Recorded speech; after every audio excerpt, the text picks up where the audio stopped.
Teodora, živijo. Že dolgo časa improviziraš, se učiš improvizacije. Katere so pa veščine, ki jih lahko improvizatorka izboljšuje celo življenje? Lahko definitivno izboljšuje recimo to, kako interaktira z drugimi oziroma 100 ljudi, 100 čudi. Torej, z vsakim novim improvizatorjem, ki ga spoznaš, lahko odkriješ nek nov jezik in tako. Recimo, to je ena taka stvar. Pa kar vse se mi zdi. Itak, ja, zakaj pa ne? Vse se lahko, pa malo se poslabšaš, pa se pa spet izboljšaš. Ok, cool.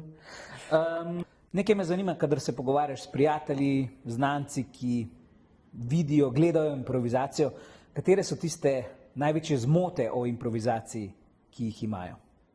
Ja, največja zmota je, da mislijo, da je to nekaj političnega.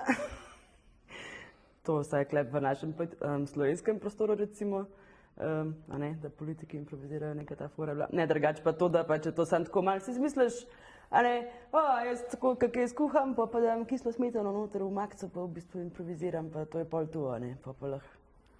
Ja, sej, pa eno foro poveš, pa je, to je improvizacija. Ampak je pa globija, od tega. Nisem to. Je še kaj drugega. Cool. Kateri poklic se ti pa zdi najbolj improvizatorski? Kje bi improvizatorji najbolj prišli do izraza, če ne bi bili improvizatorji?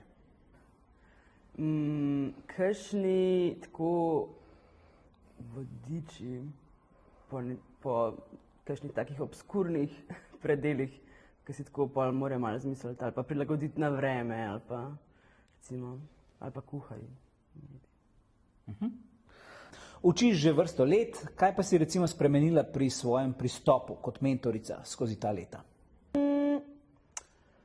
Marsikaj se mi zdi, da sem spremenila. Definitivno sem kar delam na tem, da dajem recimo boljši feedback ali pa bolj razmišljam o tem, kako bi lahko bolj konstruktivno podala feedback. To sem recimo spremenila. Predvsem pa tudi od začetnih let do zdaj pač sem jaz dosti bolj sproščena, najdla sem nek svoj ritem, tako da recimo, da je to kar velika sprememba, da nekako zdaj vem, kaj mi paše. Greva še malo na oder. Kaj je najbolj nenavaden predlog ali pa najbolj nenavaden, čuden, bizaren predlog, ki si ga kadarkoli dobila od publike? Najbolj smešen predlog. Ponavadi kakšni otroci dajejo, se mi zdi, da najbolj smešne predloge. Zanček glih bil en. Saj se pa prav nobenega ne spomnim. Takole iz glave. Sam te klasične, kaj jih vsi rečejo, recimo spovednica. Šimi šuri, kot izmišljen šport. Šimi šuri, ok, super. Kaj se ti zdi pa, da je tisto, kar je najtežje naučiti pri improvizaciji?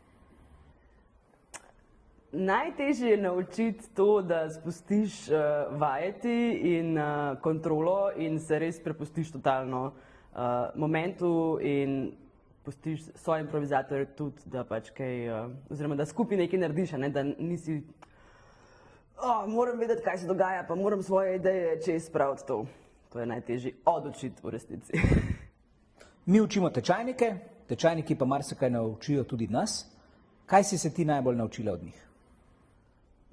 Naučila sem se v bistvu mogoče najbolj ta feedback dajati, ker sem bila recimo da o tem kar slaba, pa sem v bistvu skozi to, da sem tečajnike spraševala, kaj rabijo, tudi ugotovila, kakšen feedback je. Tako da to so me kar oni naučili, bi rekla. Kaj vidiš, kako se odzivajo, tako da pa kaj rabijo. Glede na odziv si potem prilagodila? Ja, pa tudi vprašala sem jih direktno, tako, kaj je nek feedback, ki vam najbolj korist, pa sem pač probala to implementirati, recimo tako. Greva malo v zgodovino, ampak ne tvojo zgodovino. Zanima me, kateri zgodovinski lik bi bil najboljši improvizator oziroma improvizatorka? Glavni zgodovinski lik.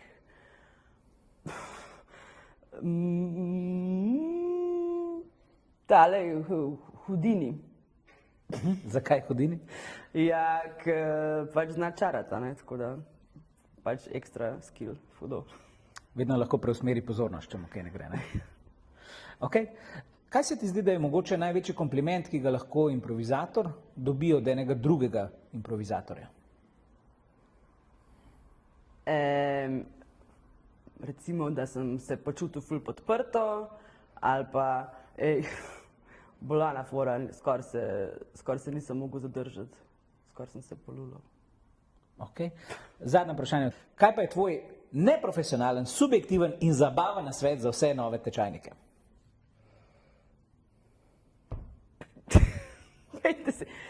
Tetovirajte si neki na čelo in pol, ko enkrat to naredite, in bo vse ostalo lažje. Tatu na čelo, upam, da poslušate. Super. Okay. Hvala, Teodora. Nič. To je to.